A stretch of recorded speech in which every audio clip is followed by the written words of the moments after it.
Olá, simpáticos, tudo bem com vocês? Espero que estejam todos bem. Na aula de hoje nós vamos estudar vetores e força.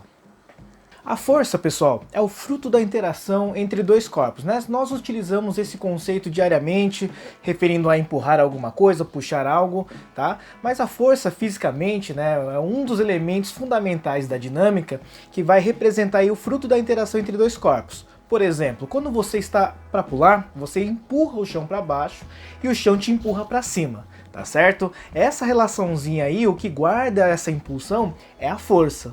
No sistema internacional, a gente utiliza uma unidade Newton para representar as forças que estão envolvidas no sistema. Então usamos 100 newtons, 10 newtons e assim por diante. O Newton é utilizado em homenagem ao físico inglês Isaac Newton. Mas no cotidiano nós podemos utilizar outras unidades, como o quilograma-força. 1 kgf, né, o quilograma-força, corresponde a 10 newtons. Mas a gente fica meio perdido sobre como que vale, quanto que vale essa força, tá? Para você ter uma noção, pegue um saco de arroz, um pacote aí de feijão e levante, né? Um pacote de 1 kg vale exatamente 1 kg força, ou seja, você estará aplicando 10 newtons. Dependendo da intensidade da força que você vai fazer para empurrar, puxar alguma coisa, pode ser uma força muito grande ou muito pequena.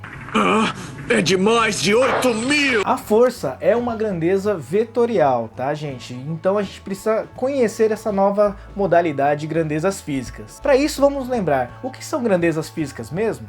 Lembre-se que grandezas físicas é tudo aquilo que pode ser medido, tá certo? Você pode medir o comprimento, a temperatura, tá? Inclusive a própria força. Como são tantas grandezas, nós dividimos em dois tipos, a grandeza escalar e a grandeza vetorial. Qual que é a diferença entre eles? Tá? A grandeza escalar, ela depende apenas de uma medida mais a sua unidade, então ela fica caracterizada completamente, tá certo? Então quando você pergunta as horas para alguém e ela responde 12:30, acabou, essa informação é completa por ela mesma. Quando você fala que o seu cachorro pesa 18 kg, acabou, essa informação é completa por ela mesma. Então nós dizemos que essas grandezas, essas medidas são todas escalares. Já as grandezas vetoriais, elas já guardam uma informação extra, é necessário um pouco mais de cautela. Além da sua intensidade, que seria a medida mais unidade, uma parte escalar, nós temos que informar direção e sentido, tá certo? O que vem a ser a direção e o sentido de uma grandeza vetorial? A direção é como está essa grandeza. Nós estávamos discutindo sobre a ideia de força. Então nós podemos aplicar uma força, por exemplo, na horizontal, uma força na vertical, inclinada a 30 graus, guarda um transferidor aí.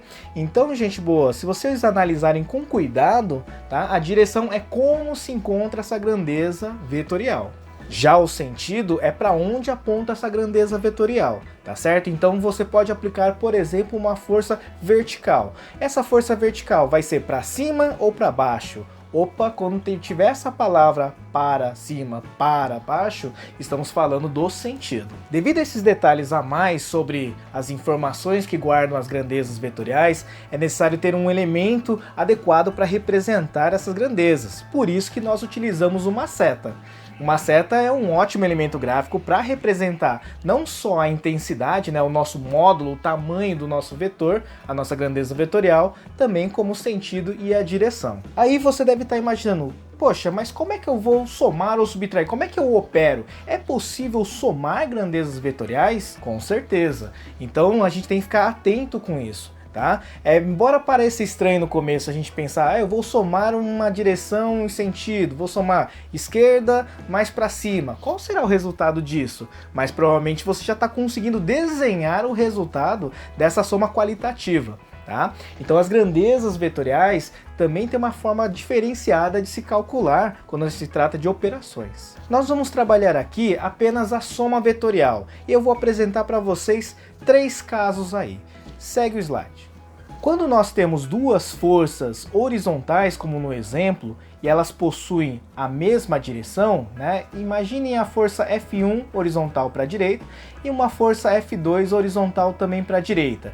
Imagine duas pessoas puxando nesse sentido e direção. Você pode imaginar que uma ajuda a outra. Por isso que a força resultante, né, que a gente chama, ela vai ser exatamente o que? A intensidade de um mais a intensidade do outro. Agora, quando nós temos aí duas forças, porém elas apresentam sentidos contrários, Imagine a força F1 para a esquerda, horizontal para a esquerda, e a força F2 horizontal para a direita. É como se as duas forças estivessem brigando para ver quem ganha. Notoriamente, nós vamos perceber que a força resultante ela vai ser dada pela diferença dessas duas intensidades. E um terceiro caso um pouquinho mais complicado, mas também não tão impossível, é quando nós temos duas forças perpendiculares. Lembre-se que perpendicular significa o quê? 90 graus. Então imagina uma força F1 para cima, uma força F2 para direita. Quando nós somamos essas duas forças, o resultado vai ser uma força que sai na diagonal. E pasmem, senhores e senhoras, a força resultante é dada pelo Teorema de Pitágoras. Então nós não podemos deixar a geometria de lado. Toda a linguagem matemática que for útil nós vamos utilizar com certeza. E para a aula de hoje é isso. Eu espero que vocês tenham entendido. Continuem os seus estudos, façam os exercícios recomendados. Façam suas anotações, seus resuminhos e memorizem bem essas ideias. Nós vamos utilizar muito a partir de agora. Então é isso. Qualquer dúvida, deixe uma mensagem e até a próxima.